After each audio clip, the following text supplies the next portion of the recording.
can an ordinary drinking straw and a roll of duct tape help you out on your caulking chores? Well, Joe will tell you how. How you doing, Danny? Good. In this case, I've got a large gap behind this exterior door trim, so I need to fill it with some caulk because water's been running down there and blistering off the paint.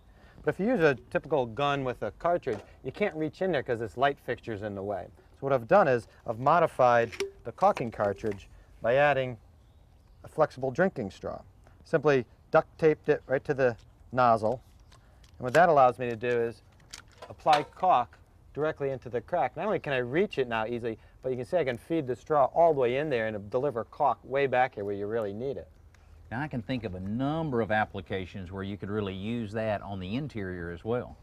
Yeah, I've used this to apply caulk behind a windowsill where it would have been impossible to reach from the inside because it was back about 4 or 5 inches.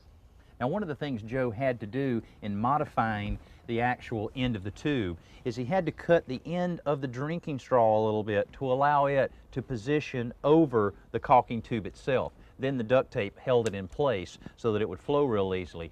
Also, another great tip, anytime you're caulking, make sure your caulking tubes are at least at room temperature or a little warmer, and that'll allow the caulking to flow a lot better and make your job a lot easier.